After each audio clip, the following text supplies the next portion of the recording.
Hello, guys. We are here again. This is another interview with another uh, applicant in 2025 season who has matched.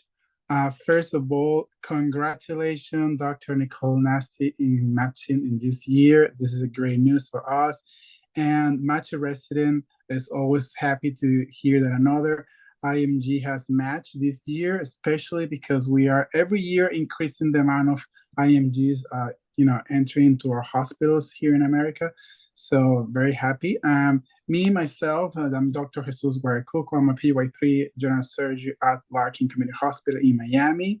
I'm G myself. I'm originally from Venezuela, and I'm really happy of being an ambassador of match wrestling for the past 3 years, mentoring and helping others IMGs to achieve their dreams of becoming a doctor here in America.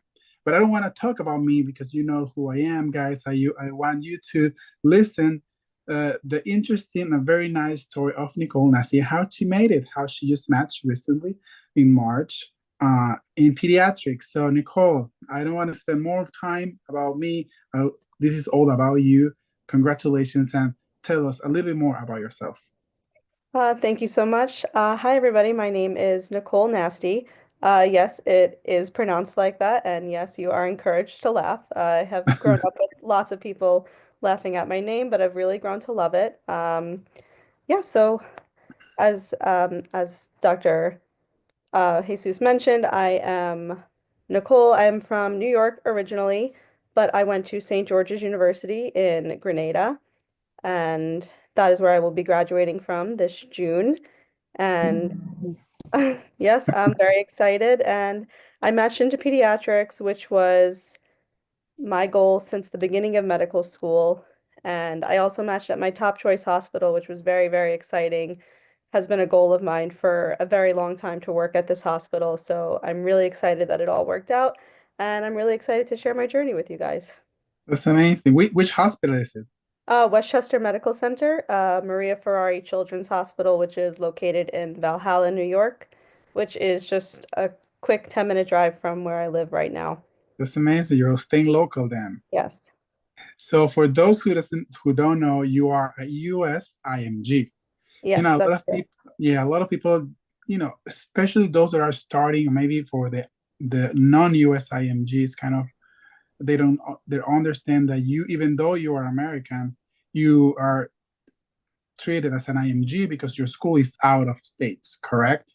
Yes, that is correct. Yeah, so it's just a little thing for you to know. If you don't know, I probably most of you know that, but it's just for you to know. So you're almost to graduate very soon. Congrats for that as well. So I just want to know a little bit, let's go behind and the fact that, let's go and start talking about the steps and your USMLE preparation because, it's very hard for a medical student to prepare for this. And I would like you to talk a little bit more about that. How do you prepare for the exams? And if you can share about your scores and because I think that's very important as a plan towards the application of your specialty, dream specialty, and dream hospital in order to match your top choice. So let's share about this. Yes. So I first started doing a little bit of pre-dedicated for step one while I was still on the island. And also for those of you who don't know, if you go to a Caribbean med school, such as St. George's University or one of the other ones, you do your first 2 years of basic sciences on the island, and you come back to the US to do your rotations in one of the various affiliated hospitals. So I did start doing my pre-dedicated, as some people call it, while I was still on the island, still finishing my basic sciences courses. Mhm. And for me, pre-dedicated was very light, honestly. My school, our last semester of basic sciences at St. George's is really nice because it's a cumulative semester. So they go over everything that they've already taught us in hopes to prepare us for step one. And I think they did a really good job at incorporating things throughout that semester so that when we got to our dedicated, we were a little bit more prepared, which was really nice. I took about 6 weeks to study for step one. I completed 80% of the UWorld step one bank. And a lot of people have very varying opinions on that. A lot of people say you should definitely complete the entire Q bank. But for those of you who don't know, that Q bank is, I think, over 2,000 questions. So Yes, um, it's it's a lot. very big. And I can tell you, you do not have to complete the whole thing. That would be one thing I would tell people is don't be so stressed if you don't complete the whole thing because I felt more than well prepared for step one and I did 83% of it. On top of the Q bank, I also used my first aid for step one book. Hmm. And I also used the NBME practice exams. I believe there's five of them, four or five of them that you can use. They're available to purchase online. And yeah, that's pretty much what I did. I would do a couple of UWorld question sets a day, and then I did a very thorough review process for them. For me personally, what worked was going through every question, not just the questions I got wrong, because while it is nice to get questions right and say, yes, I remember this topic and I know it back and front, I still reviewed it because I didn't want to forget it. You know, Of it's course. a lot of material and it can be very overwhelming, but it is very much doable if you set out and have a good plan from the beginning. So, yeah, I completed UWorld, did all the practice exams, and I did the same thing for step two when Was it your came. world your only the only Cuban you use, or do you use another, you try another ones? I used UWorld mainly. When it came time to step two, I also used Amboss. The Mhm. reason I didn't use Amboss for step one was simply because my school didn't provide it for us yet, and I wasn't in the financial situation to pay for it, and that's okay.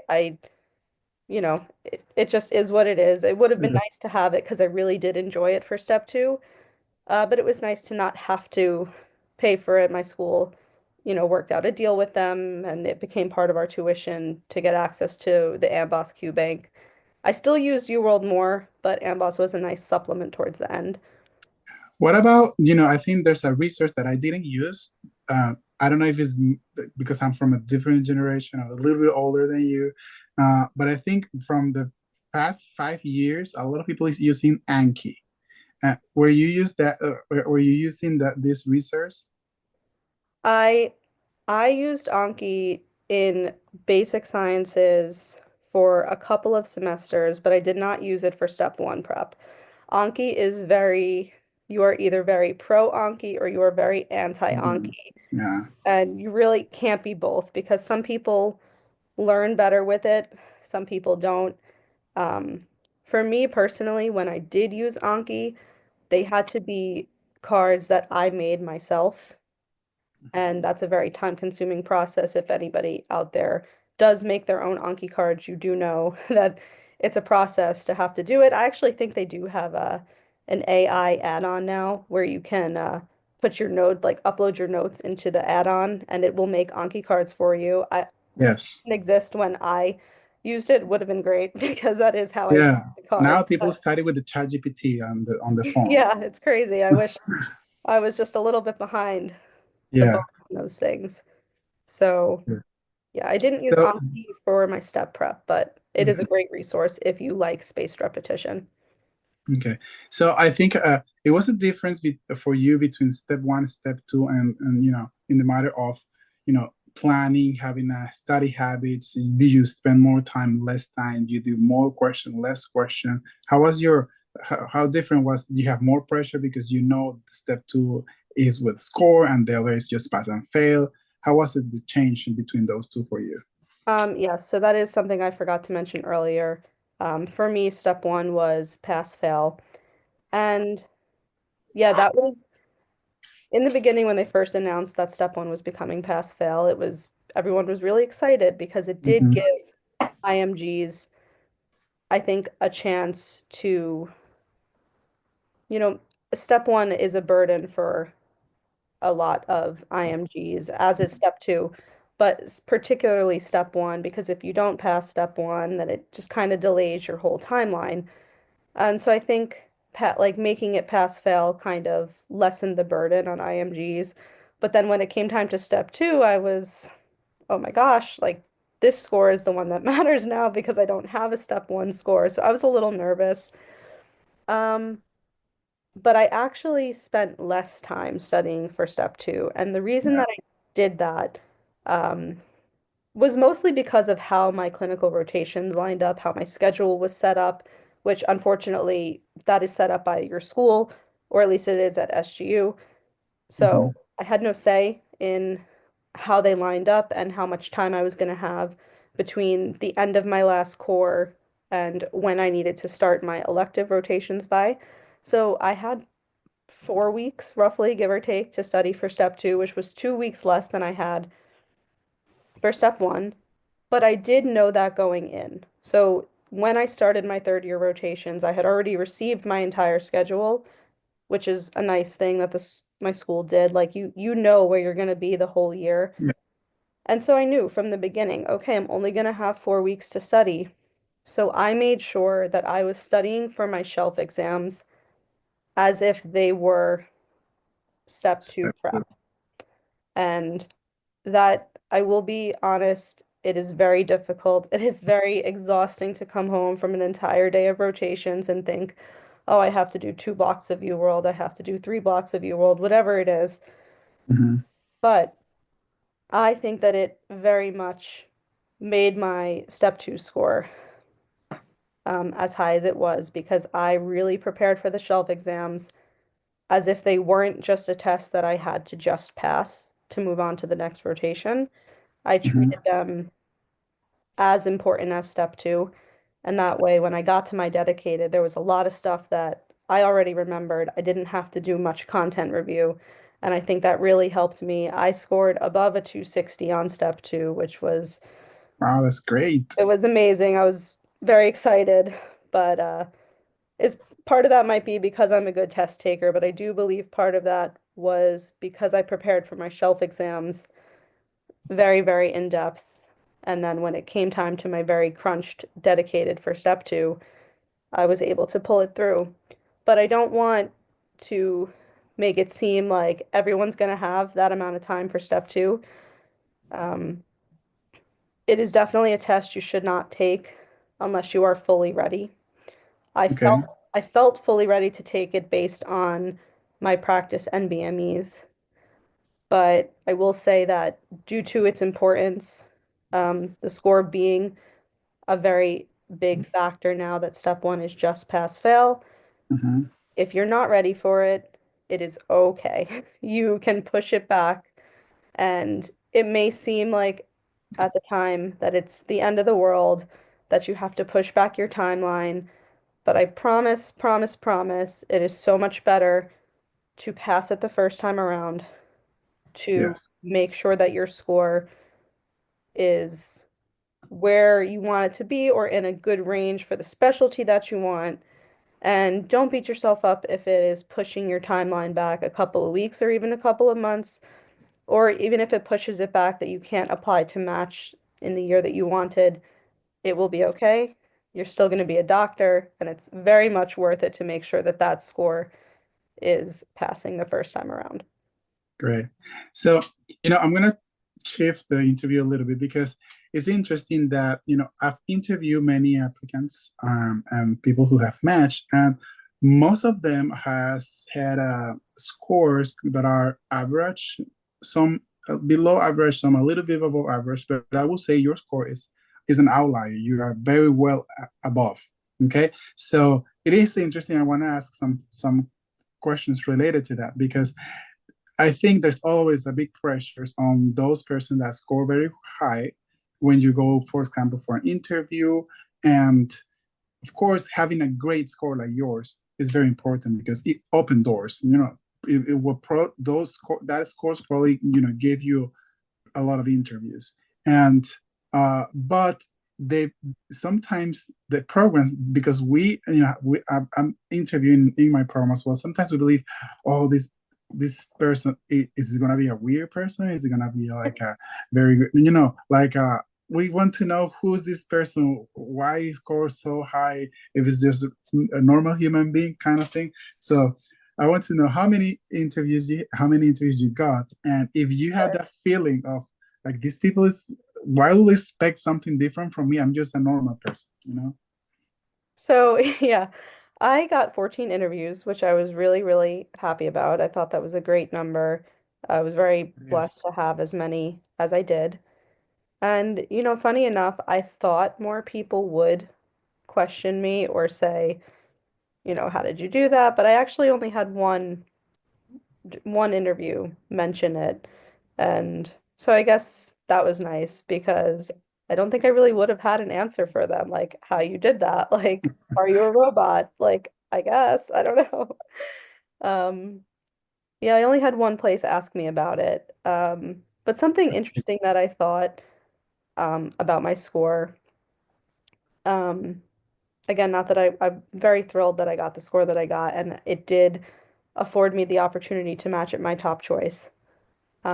Which is, I can get into that a little bit more later if you want, but Uh, it was a hospital that I had wanted to work at since before I went to medical school. So I was very lucky that my score afforded me to do that. But during the interview process, there was a lot of places that I did apply to that I didn't get interviews to. And I thought, oh, like, why how don't they many want to programs interview did you me? apply? How many programs? 28, 28. Okay. So you had an interview, 50% of the places you apply, you have an interview. That's a great percentage. Yes, it was a great percentage, and I'm very lucky to have had that many. I only applied in New York because this is where I Okay. wanted to stay. This is where I'm from. This is where my whole family is. So this is where I really wanted to stay. So I only applied to 28 places that were in New York and specifically like lower New York, the city, Westchester, Long Island, Staten Island. Yeah. So it was very lower New York. Okay. Um, So for you, it worked the fact that you have, the signaling, the geographic location. Do you use those tools on this ERAS application? Because that's part. A lot of people do. 3 years ago, that supplemental ERAS application didn't exist. It just in the geographic location or the signaling. It didn't exist. It's now working for the past 3 years. So did that work out for you on a good way? yes, definitely. It worked out. I used my signals at the places that I really wanted to interview at, and I got most of them. For pediatrics, you get only 5 signals, Yes, and the amount of signals that you get depends on the specialty. Uh, correct. I believe they're even subdivided now. You can have different rankings Like a of gold and silver, like signals, a gold, a silver. You don't get that for pediatrics. You just get 5 yeah. regular signals. The same for surgery is just five. When I apply was just five, and that's it. But I think the primaries, medical, like internal medicine and family medicine, they have like a different levels, and Yeah, they have more than five. yeah, Okay. But it's very interesting. If you are going to apply this year, please look out for this signaling. All this process is very important as well. Very smart in choosing, which hospital you're going to signal and why. So yeah, it's very important for that you have this. So why was the hospital? What is a special hospital for you? What's yeah. the story behind? So this hospital, apart from it being just a very close drive to my house, which was something that's very important to me, location was a big factor in where I applied to residency and where I wanted to be a resident. But aside from that, my older cousin, who also graduated from SGU now Mhm. 20 years ago, also did her residency at the same hospital. And I've always felt like I was following in her footsteps. I grew up watching her become an amazing pediatrician, and I said, yeah, I want to be a pediatrician just like her. That's And great. then I went to St. George's University just like her, and I was like, how awesome would it be to say I followed in her footsteps every step of the way. Now I'm doing residency at the same place she did her residency under the same program director too. So he's been there for over Wow. 20 years. Yeah. So that was like a really special connection that I got to have with the program director there. After I matched, I told him, hey, you worked with my cousin. And so that was really special. So she's like a role model for you and also a mentor. Yes. So now that I'm mentioning this word like a mentor, how important is mentorship for you? in your all this journey, sometimes it is hard to be a solo journey, right? Sometimes people believe that because the med school will do a lot of things for you. Sometimes the med schools, they're busy. There are so many applicants, so many students. Mhm. So you need to also look out for mentorship and maybe some kind of help. And that's why a lot of companies like Match Resident and many others in the country use. I personally find a couple of mentors in my journey, in my career, and always a mentor. I mentor myself several IMGs, and I think that's very important. Did you use this tool? Do you have a mentor, as somebody that's helping you throughout the journey? Yeah. So, apart from my cousin, who I used as a mentor and a role model kind of throughout my whole journey, I did reach out to some of the faculty at my school who have many different offices. They have an office of career guidance, they have an office of academic advising, they have several different offices that students can reach out to and book appointments with. So I definitely used that resource when it came to helping me build study schedules and, helping me figure out what programs to apply to. So that's a great resource to have. And if your school has them, you should try and make use of them. And then when it came time to clinicals, you were assigned for SGU. Again, I'm not sure how it works for every school, but for SGU, if you're an SGU student, when you start clinicals, you'll be assigned a specific advisor. Mhm. And that was really great because they're all alumni of the school. They're all people who have finished residency successfully and are now attendings. And so that was really great to have somebody that I could just pretty much call whenever I wanted. That's great. She gave me her personal cell phone. We were in constant communication when I needed help booking an elective or I wasn't sure if I was doing the right thing. I could call her, and if she didn't answer, she got back to me within an hour. And she's a busy attending, so that was really nice to have that support. And I also think another important resource, because sometimes it is hard to get in touch with people from your schools. Yes. Um, don't be afraid, don't be hesitant to reach out to IMGs that you come across on Instagram or Mhm. Facebook. There's a great there's a great person at my school. I believe she also did an interview with Match a Resident recently, but her name is Nana Bella, and she's great. She's wonderful as an influencer, and I know, would happily answer any questions, as would I. So if you come across these people on Instagram or Facebook or any social media, DM us. We will help you. So don't be afraid to ask for advice and mentorship. Everyone's really friendly and we all just want each other to succeed.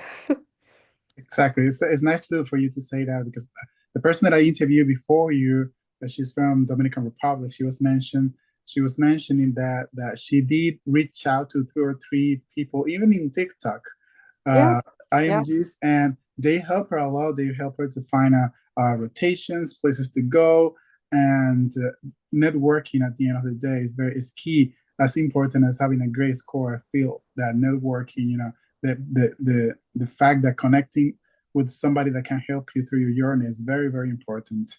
So yeah, yes, for sure, use social media and any other resource that you can in order to achieve your dreams. yes. So I want to ask you another thing.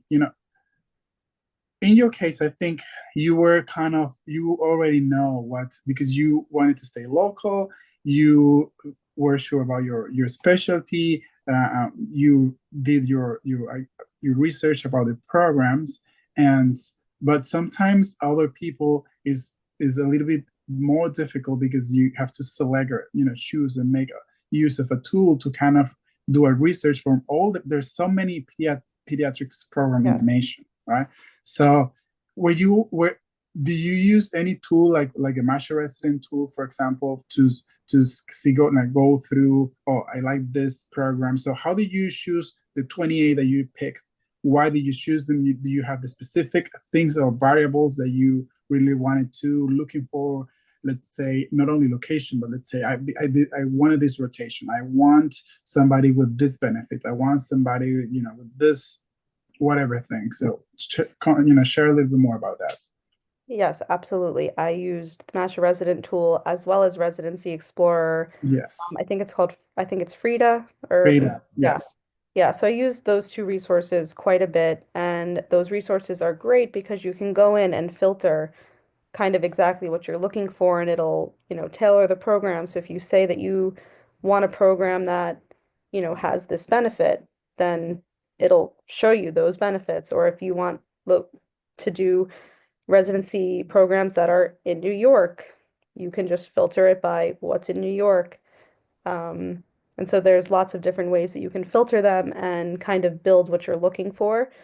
I would say the most important thing when you're trying to build that list is make a list of, don't make it too long, but a list of a couple things, two or three things that are kind of non-negotiable to you. Like, what are you looking for? What location? What salary?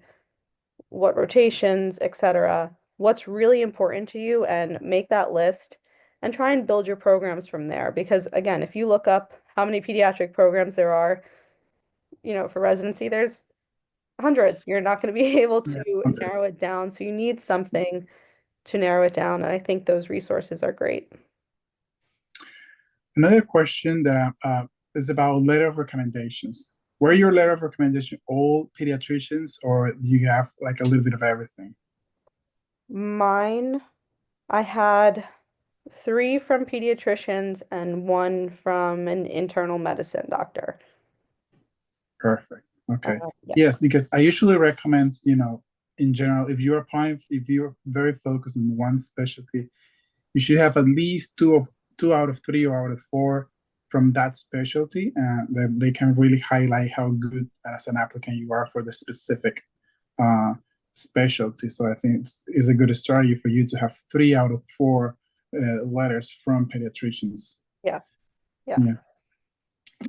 So, do you have a specific rotations on pediatrics that like you like as an elective, were you able to go a little bit more into that area?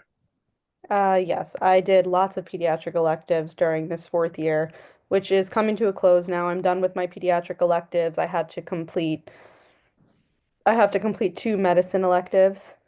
Um, so that's what I'm doing now at the tail end of my fourth year. But the whole entire beginning of my fourth year was all pediatric electives, which was really nice. I got to go into a bunch of different subfields. I found one that I really, really like, which is a potential fellowship option for me, which is also a field that I didn't even know existed until I got to the rotation. So that was really awesome.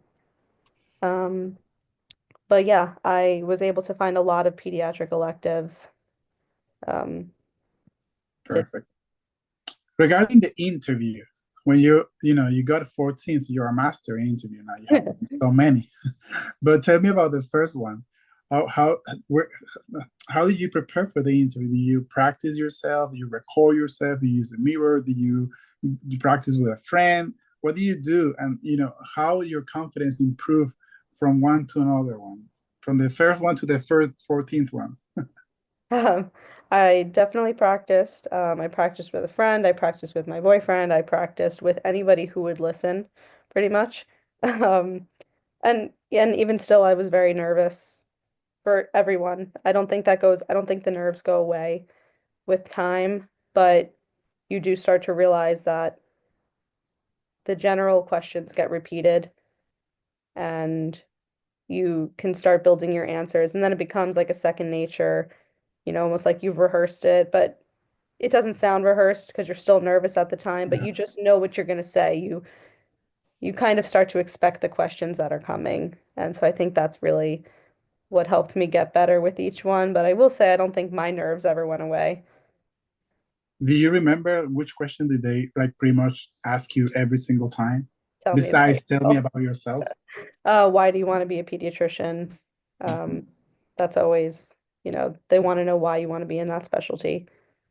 Yeah, I think that question is pretty common for every specialty. Like, why you want to be a ED doctor? Why do you want to be a surgeon? Why do you want to be pediatrics?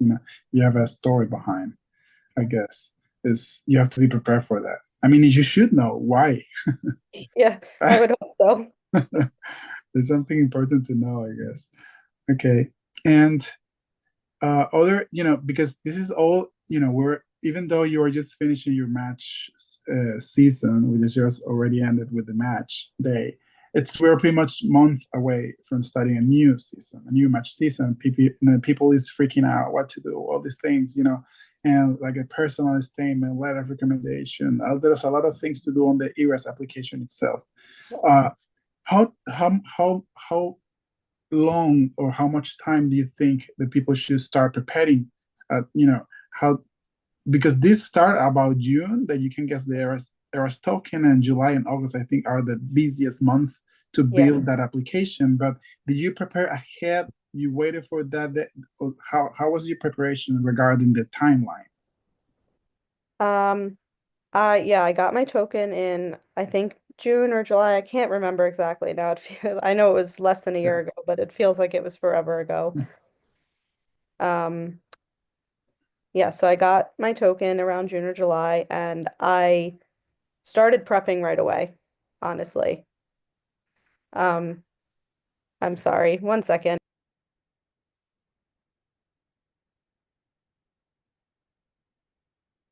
That's okay. Yes, I'm asking about this because this is very important timeline. Sometimes people just wait for the token to release, but I think you should be able to start prepping even before. Sometimes just writing the personal statement, takes time. So how many drafts of the personal statement you wrote? Oh, yes. I'm so sorry about that interruption. Just fine. Um, so I was saying I started working on my application right away, because I knew that it was going to take some time, and I started working on my personal statement, probably not as soon as I should have, but maybe like 2 months before. I went through, I think like 7 drafts of it um, by the time I got through with it. That was definitely the hardest part for me for Hmm. the application. Um, it's all hard. It's hard, but there's a lot of great resources out there to help you build your application. I will say, don't wait until the last minute because it does become very time consuming after a certain point because you have to build, the personal statement, and then you also have to build these meaningful experiences in the ERAS application, your experience section. You can have up to 10, but the problem is you're very limited on your characters. So Yeah. you have to get across what you want to say in a very limited amount of characters. And so that I think was the most difficult part, not so much finding the experiences to put, but actually getting Selecting the them to correct fit, words. because you start typing it out. And I do recommend, just when you're starting to build your experiences section, when you're starting to do your personal statement, it is really nice to just sit and word vomit everything that you want to say. Um, but then the hard part is narrowing it down to the most Yeah, important things. that's correct. So we're getting, we're finishing. We've been here almost for 30 minutes, but I don't want to close or finish this conversation without. I always ask about your support system, because I feel that this is very important. It's very stressful. Just the fact of being a medical student is stressful, and not having time, the debt, all these things that like a normal person has, plus the preparation for the match, which is a big deal. I mean, this is your future as a doctor, right? So what tools do you use? Do you work out? Do you have a family, a group of friends that supported you? What was your support system? All of the above. I had a wonderful group of friends, both on and off the island. We supported each other the entire way. Actually, the friend group that I made on my first day in Grenada is the friend group that I left the island with. We met on the bus going from um, I think it was the shuttle that took us to all the dorms on campus. We met that first day on the bus and we stayed together the entire 2 years, and I'm still in contact with most of them. So that was a really special support Uh, system. I also had my family back home. While it was really hard to be away from them and to be a whole 5-hour plane ride away from them, um, we do have the luxury of Zoom calls and FaceTimes and great ways to stay in contact with them. So that was very helpful. And then I also did work out. I am a certified spin instructor, so Oh, I would almost force myself to go work out because I had to teach the class. So that important. helped We need a too. teacher in the class. Yes. That's great. So that's amazing, Nicole. It's a pleasure to meet you. I'm very happy for your achievement. Being able to match in your dream specialty in your city. It's amazing. I'm very glad you did it. And to close this, I would like you to have a message for those that, as you just months or weeks ago were dreaming into making it. What will you tell them? People like you, let's say SDU students that are going to apply for the next season. Just what are your recommendations and final tips? And with this, we're going to close this conversation. Sure. I just want to say thank you so much for the opportunity to interview with you guys. It was really wonderful. To students, to other IMG students, US IMGs, non-US IMGs, what I would say is just don't give up. There are going to be times where you really, really want to, but I promise you, as someone who wanted to give up, I wanted to give up so many times, but now being on the other side of it, I'm so glad that I didn't. And being in medical school and applying for residency does come with obstacles, but we have great programs like Match a Resident. There are wonderful people that you can reach out to on Instagram. You can reach out to me on Instagram, or social media if you ever want more advice. And there are tons more students who just recently matched and current residents who I know would be happy to also answer your questions. So don't give up. Reach out when you need help because it can be a very isolating process, but try not to make it isolating because so many people are willing to help you and you can't do it without a team. It takes a village. It truly does take a village to get through medical school and get through residency. So find your village and use them. Correct. Well, thank you very much. A very insightful words to conclude this a really great conversation. I wish you guys the best of luck. Thank you for following Match a Resident. Keep up with us and all the news and all the new interview we have on YouTube, on Instagram. Follow us on social media, and we'll keep in touch. Bye bye, and Thank congratulations again. you.